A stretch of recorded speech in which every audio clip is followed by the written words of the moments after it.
السلام علیکم ورحمۃ اللہ وبرکاتہ۔ آج کی اس ویڈیو میں حضرت امام حسین رضی اللہ تعالیٰ عنہ کے کربلا پہنچنے کے بعد کے واقعات کیا ان کے ساتھ پیش آئے، اس حوالے سے آج کی اس ویڈیو میں ہم بات کرنے والے ہیں۔ حضرت امام حسین رضی اللہ تعالیٰ عنہ بائیں طرف مڑ کر تھوڑا سا چلے تھے کہ ہور کے سپاہیوں نے آ کر روک دیا اور کہا بس یہیں اتر پڑیے، نہر فرات یہاں سے دور نہیں ہے۔ حضرت امام حسین نے پوچھا اس جگہ کا کیا نام ہے؟ لوگوں نے کہا اس کا نام کربلا ہے۔ حضرت امام حسین نے فرمایا اچھا تو یہ کربلا کی منزل ہے۔ یہ کہہ کر حضرت امام حسین گھوڑے سے اتر پڑے اور پھر آپ نے فرمایا یہ کربلا ہے، یہی ہمارے رکنے کی جگہ ہے اور ہمارے اونٹوں کے بیٹھنے کی جگہ اور ہمارے ساتھیوں کے قتل ہونے کی جگہ ہے۔ یہ محرم 61 ہجری 2 تاریخ بروز جمعرات 20 اکتوبر سن 681 عیسوی کا دن تھا جب ہور نے ابن زیاد کے خط کی تعمیل کرتے ہوئے حضرت امام حسین رضی اللہ تعالیٰ عنہ کو کربلا میں اترنے پر مجبور کر دیا تو اس نے ابن زیاد کو اس کی جانکاری دی۔ یہ وہ وقت تھا جب ملک ایران میں کردوں نے بغاوت کر دی تھی۔ اس وقت بغاوت کو روکنے کے لیے ابن زیاد نے مشہور صحابی حضرت سعد بن ابی وقاص رضی اللہ تعالیٰ عنہ کے بیٹے عمرو بن سعد کو 4000 فوج کا سردار بنا کر اور رے کی حکومت کا پروانہ لکھ کر روانہ کر دیا تھا۔ ابن سعد اپنی فوج کے ساتھ نکل کر مقام حمان عیون تک ہی پہنچا تھا کہ ابن زیاد نے اسے واپس بلا کر حکم دیا کہ پہلے حسین کی جو مہم درپیش ہوئی ہے اسے حل کرو، اس کے بعد ایران کی طرف روانہ ہونا۔ عمرو ابن سعد ایک صحابی کا بیٹا تھا، اس نسبت سے وہ خوب جانتا تھا کہ امام حسین نواسۂ رسول ہیں اور ان سے جنگ کرنا گویا اپنے آپ کو آتش جہنم میں ڈالنا ہوگا۔ اس لیے اس نے ابن زیاد سے کہا مجھے اس کام سے الگ کر دیجئے تو بہتر ہوگا۔ ابن زیاد نے کہا اگر حسین کے مقابلے کے لیے نہیں جاتے ہو تو رے کی حکومت کا پروانہ جو تمہارے نام لکھا گیا ہے اسے واپس کر دو۔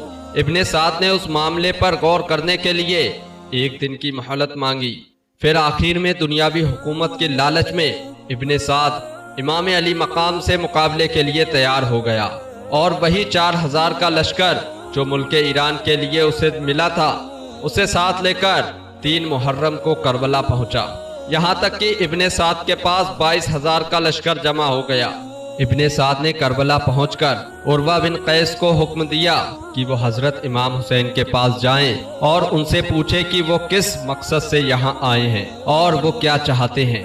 عروہ ان لوگوں میں سے تھا جنہوں نے خط لکھ کر حضرت امام حسین کو کوفہ بلایا تھا، اس لیے اسے شرم محسوس ہوئی، اس نے یہ کام کرنے سے منع کر دیا۔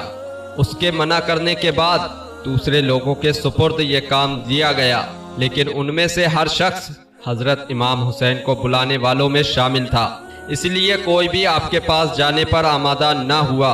آخرکار عمرو بن سعد نے قرہ بن سفیان حنظلی کو آپ کے پاس بھیجنے کے لیے تیار کر لیا اور اس سے کہا کہ تم صرف امام حسین سے یہ پوچھنا یہاں آنے کا آپ کا مقصد کیا ہے۔ قرہ بن سفیان حضرت امام حسین کے پاس آیا اور یہی سوال کیا۔ حضرت امام حسین نے اس سے فرمایا تمہارے شہر والوں نے ایک کے بعد ایک خط لکھ کر مجھے بلایا ہے، اب اگر تمہیں میرا آنا پسند نہیں ہے تو میں واپس چلا جاؤں گا۔ جب عمرو بن سعد کو حضرت امام علی مقام کا یہ جواب ملا تو اس نے اپنا سوال اور امام علی مقام کا جواب لکھ کر ابن زیاد کے پاس بھیج دیا۔ جب یہ خط ابن زیاد کے پاس پہنچا اور ابن زیاد نے پڑھا تو اس نے غرور اور تکبر اور ظلم و سفاکی کے جذبے کے تحت اس نے یہ کہا اب جبکہ ہمارے پنجوں نے اسے جکڑ لیا ہے تو وہ نکلنا چاہتا ہے، حالانکہ اب کوئی بھاگنے کی جگہ نہیں ہے۔ یہ کہہ کر ابن زیاد نے ابن سعد کو خط میں جواب لکھا تمہارا خط ملا، تم نے جو کچھ تحریر کیا ہے میں اسے اچھی طرح سمجھ گیا ہوں، تم حسین اور ان کے تمام ساتھیوں سے کہو کہ وہ یزید کی بیعت کرے، اگر وہ بیعت کر لیں تو اس کے بعد ہم جو مناسب سمجھیں گے وہ کریں گے۔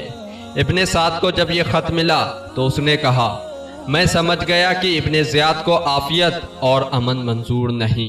7 محرم کو ابن زیاد کا دوسرا خط عمرو بن سعد کے پاس پہنچا जिसमें ये हुक्म लिखा हुआ था कि हुसैन और उनके साथियों पर पानी बंद कर दो, इस तरह कि उन्हें एक कतरा भी पानी का ना मिल पाए। उस खत को देखते ही अमरू बिन साद ने अमरू बिन हज्जाज जुबैदी को 500 सवारों की फौज के साथ नहर फुरात पर मुकर्रर कर दिया और यह हुक्म कर दिया कि हजरत हुसैन और उनके साथियों तक पानी का एक कतरा भी ना पहुंचने पाए। तारीखी किताबें इस बात की गवाह हैं कि इमाम हुसैन की शहादत से 3 दिन पहले पानी बंद कर दिया गया था। हजरत इमाम अली मकाम हरगिज इस बात को पसंद नहीं फरमाते थे कि मुसलमानों के दरमियान खूनरेजी हो और उसका धब्बा मेरे ऊपर लगाया जाए, इसलिए आपने दोबारा खुद अपनी जानिब से सुलह की गुफ्तगू का आगाज फरमाया और उमरू बिन कुर्जा बिन काब अंसारी के जरिए इब्ने साद को यह पैगाम भेजा कि आज रात हम तुमसे मिलना चाहते हैं। इब्ने साद ने यह बात मान ली और रात के वक्त 20 सवारों के साथ लश्कर इमाम हुसैन के सामने आया। हजरत इमाम हुसैन भी इतने ही साथियों के साथ तशरीफ लाए, मगर जब आप करीब पहुंचे तो हजरत इमाम हुसैन ने अपने साथियों को अलग हटा दिया। उसके बाद इब्ने साद ने भी अपने साथियों को अलग हटने का हुक्म दे दिया। दोनों में काफी रात तक बात होती रही जिसको किसी ने नहीं सुना। फिर दोनों अपने अपने साथियों के साथ अपने अपने खेमों में आ गए। इस गुफ्तगू के मुताल्लिक किसी को सही इल्म नहीं है कि ये बात क्या हुई थी, लेकिन एक रिवायत के मुताबिक हजरत इमाम हुसैन ने फरमाया कि मुझे इस वसी व अरीज जमीन में से किसी तरफ निकल जाने दो, मैं देखूंगा कि अंजाम क्या होता है। उसके अलावा उकबा बिन समआन का बयान भी है कि मैं मदीने से मक्का और मक्का से इराक तक बराबर हजरत इमाम हुसैन के साथ रहा, शहादत तक उनसे जुदा नहीं हुआ, मगर हजरत इमाम हुसैन ने मदीने में, मक्का में, रास्ता में, इराक में, लश्करगाह में गर्ज शहादत तक कभी भी किसी गुफ्तगू में कोई ऐसा ख्याल जाहिर नहीं फरमाया जिससे ये मालूम होता है कि आप यजीद के हाथ में हाथ देने या किसी सरहदी मकाम पर बस जाने के लिए आमादा थे। आपने हमेशा यही फरमाया कि मुझे इस वसी व अरीज ज़मीन में से किसी तरफ निकल जाने दो, अल्लाह की ज़मीन बहुत वसी है और मैं उस वक्त तक वहाँ रहूँगा जब तक लोग कोई फैसला ना कर लें। हजरत इमाम हुसैन से मुलाकात करने के बाद इब्ने साद को ये कहना पड़ा कि आप सुलह के रास्ते पर गामजन हैं। उसने बहुत खुश होकर इब्ने ज़ियाद को ख़त लिखा और हजरत इमाम हुसैन की इस शर्त मसालियत से इत्तला दी। इब्ने साद का ये ख़त जब इब्ने ज़ियाद के पास पहुंचा तो ये ख़त पढ़कर इब्ने ज़ियाद ने कहा, यह ख़त ऐसे शख्स का है जो अपने अमीर का खैर ख्वाह और अपनी कौम पर मेहरबान है। अच्छा, मैं इस तजवीज़ को कबूल करता हूँ। ये सुनकर बदबख्त शमरजील जोशन खड़ा हुआ और कहा, आप ये बात उनकी कबूल कर रहे हैं जबकि वो आपके कब्जे में आ चुके हैं। अगर हुसैन हाथ से निकल गए और हुसैन ने आपकी इताअत कबूल न की तो वो आगे चलकर जरूर ताकत हासिल कर लेंगे और आप कमज़ोर हो जाएंगे। मेरी राय में तो आप उन्हें ये ताकत हासिल करने का मौका ना दें, बल्कि आप उन्हें हुक्म दे कि वो और उनके साथी अपने आप को हमारे हवाले कर दें। इस सूरत में अगर आप उन्हें सज़ा देंगे तो सज़ा देना आपका हक होगा और अगर माफ़ कर देंगे तो इसका भी आपको इख्तियार है। मुझे तो मालूम हुआ है कि हुसैन और इब्ने साद दोनों लश्करों के दरमियान रात रात भर बैठे बातें किया करते हैं। शिमर खबीस की लालची बातों से इब्ने ज़ियाद की राय बदल गई। उसने कहा, ए शिमर, तुमने अच्छी राय दी है।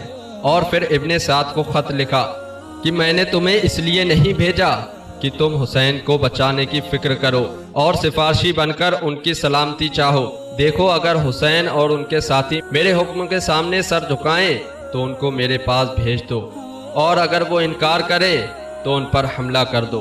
उनके सर काटकर मेरे पास रवाना करो और हुसैन की लाश पर घोड़े दौड़ाकर रौंद डालो, इसलिए कि वो इसी के मुस्तहिक हैं। अगर तुमने हमारे हुक्म की तामील की तो हम तुम्हें कीमती इनामात से नवाजेंगे और अगर तुम्हें ये मंजूर ना हो तो हमारा लश्कर शिमर के हवाले कर दो और खुद अलग हो जाओ। जब शिमर ने इब्ने ज़ियाद का ख़त अमरू बिन साद को लाकर दिया और जब अमरू बिन साद ने यह ख़त पढ़ा और पढ़कर कहा, खुदा तुझे गारत करे, तू मेरे पास ये क्या लाया है? मैं समझता हूँ कि तूने ही इब्ने ज़ियाद को मेरे मशवरे पर अमल करने से रोक दिया और इस बात को बिगाड़ दिया जिसके बन जाने की उम्मीद थी। खुदा की कसम, हुसैन कभी इब्ने ज़ियाद के सामने नहीं झुकेंगे। उनके पहलू में एक खुददार दिल है। शिमर ने कहा, इन बातों को जाने दो, ये बताओ अब क्या करोगे? अमीर के हुक्म की तामील करके उनके दुश्मनों को कत्ल करोगे या लश्कर मेरे हवाले करोगे? इब्ने सआद दुनिया पर जान देने वाला और रय की हुकूमत का मुतमईन था। इब्ने सआद ने कहा, मैं लश्कर तुम्हारे हवाले नहीं करूंगा, बल्कि ये मुहिम मैं खुद हल कर लूंगा। तुम पैदल फौज की निगरानी करो। 9 मुहर्रम को बरोज जुमेरात के वक्त इब्ने सआद ने अपने साथियों को हमला करने का हुक्म दिया। उस वक्त हजरत इमाम अली मकाम अपने खेमे के दरवाजे पर तलवार का सहारा लेकर घुटनों पर सर रखे बैठे थे कि आपकी आंखें लग गईं। अचानक फौज के शोर की आवाज़ सुनकर आपकी बहन हजरत ज़ैनब रदी अल्लाह ताला अन्हा पर्दे के पास आईं और इमाम अली मकाम को देखकर फरमाया, देखिए दुश्मन की फौज की आवाज़ बहुत नज़दीक से आ रही है। हजरत इमाम हुसैन ने सर उठाया और फरमाया, मैंने अभी रसूलुल्लाह सल्लल्लाहु अलैहि वसल्लम को ख्वाब में देखा है। हुजूर ने फरमाया, तुम अनकरीब हमारे पास आने वाले हो। हजरत ज़ैनब रज़ी अल्लाह ताला अन्हा ने ये सुनकर रोते हुए कहा, हाय मुसीबत। हजरत इमाम हुसैन ने फरमाया, तुम्हारे लिए मुसीबत नहीं, अल्लाह ताला तुम पर रहम फरमाए, सब्र करो और खामोश रहो। अभी ये बातचीत हो ही रही थी कि हजरत अब्बास रज़ी अल्लाह ताला अन्हु ने आकर इत्तला दी कि फौज ने हमला कर दिया है। ये सुनकर हजरत इमाम अली मकाम अपनी जगह से उठे और फौज काफिर की तरफ जाने लगे तो हजरत अब्बास ने कहा, नहीं आप नहीं, मैं जाता हूँ। हजरत इमाम हुसैन ने फरमाया, मगर ये पूछ लेना कि इस वक्त हमले का सबब क्या है। हजरत अब्बास यजीदी फौज के सामने आए और उनसे पूछा कि इस वक्त हमले का सबब क्या है। तो यजीदी फौज ने जवाब दिया, इब्ने ज़ियाद का हुक्म है कि आप लोग उसकी इताअत करो या फिर जंग के लिए तैयार हो जाओ। हजरत अब्बास ने कहा, जरा ठहरो, जल्दी ना करो, मैं इब्ने रसूलुल्लाह को तुम्हारे मकसद से आगाह करता हूँ। उन्होंने इमाम को इब्ने साद और उनके साथियों के मकसद से आगाह किया तो हजरत इमाम हुसैन ने फरमाया, उन लोगों से कहो कि एक रात की मोहलत दें ताकि आज रात भर हम अच्छी तरह नमाज पढ़ लें, दुआएं मांग लें और तौबा व इस्तगफार कर लें। अल्लाह ताला खूब जानता है कि मुझको नमाज, दुआ और इस्तगफार से कितनी मोहब्बत है। हजरत अब्बास ने जाकर इब्ने साद के दस्ते से कहा, हमें एक रात की मोहलत दो। इब्ने साद ने शिमर और दूसरे साथियों से पूछा तो सबने मोहलत की राय दी। इब्ने साद ने सब साथियों से मशवरा करने के बाद हजरत अब्बास से कहा, हम लोगों ने तुम्हें कल तक की मोहलत दे दी है। ये कहकर इब्ने साद वापस चला गया। हजरत इमाम अली मकाम ने अपने साथियों को जमा करके एक खुतबा दिया, तमाम तारीफ़ें अल्लाह ताला के लिए और आराम व तकलीफ हर हाल में उसका शुक्र है। ऐ अल्लाह, मैं तेरा शुक्र अदा करता हूँ कि तूने हमें अहले बैत को नबुव्वत की इज्जत अता फरमाई, कुरान का इल्म अता फरमाया और दीन की समझ बूझ अता की, सुनने वाले कान, देखने वाली आंखें और दाना दिल की नेमतों से माला माल फरमाया। उसके बाद हजरत इमाम हुसैन ने फरमाया, मैं दुनिया में किसी के साथियों को अपने साथियों से ज़्यादा वफादार और बेहतर नहीं जानता और न किसी के घर वालों को अपने घर वालों से ज़्यादा नेकोकार और सिला रहमी करने वाला देखता हूँ। खुदाए बुजुर्ग व बरतर तुम सबको मेरी तरफ से जज़ाए खैर अता फरमाए। सुन लो, मैं यकीन रखता हूँ कि उन दुश्मनों के हाथों सुबह हमारी शहादत है, इसीलिए मैं तुम सबको खुशी से इजाज़त देता हूँ कि रात की तारीकी में जहाँ तुम लोगों का जी चाहे चले जाओ, मेरी तरफ से कोई भी रोक टोक नहीं होगी। बिलाशुबा ये लोग मेरे ही कत्ल के लिए आए हैं और जब मुझे कत्ल कर लेंगे तो किसी दूसरे को कत्ल नहीं करेंगे। इस खुतबा को सुनकर सबसे पहले हजरत अब्बास रज़ी अल्लाह ताला अन्हु ने, फिर आपके दूसरे भाइयों, बेटों, भतीजों और भांजों ने एक जुबान होकर कहा, क्या हम सिर्फ इसलिए चले जाएं कि आपके बाद जिंदा रहें? खुदा हमें वो दिन ना दिखाए। इसके बाद इमाम अली मकाम ने ख़ास तौर से औलादे अकील की तरफ मुतवज्जह होकर फरमाया कि मुस्लिम की शहादत तुम्हारे लिए काफ़ी है, इसीलिए मैं तुम्हें इजाज़त देता हूँ कि तुम चले जाओ। लेकिन भाइयों ने कहा, हम लोगों को क्या जवाब देंगे? क्या हम उन्हें ये कहेंगे कि हम अपने सरदार, अपने आका और बेहतरीन इब्न अम को दुश्मनों के पास छोड़ आए हैं? ना हमने उनके साथ मिलकर कोई तीर चलाया, ना नेज़ा मारा, ना तलवार का कोई वार किया اور پھر ہمیں یہ بھی نہیں معلوم کہ ان کا حشر کیا ہوا ہے؟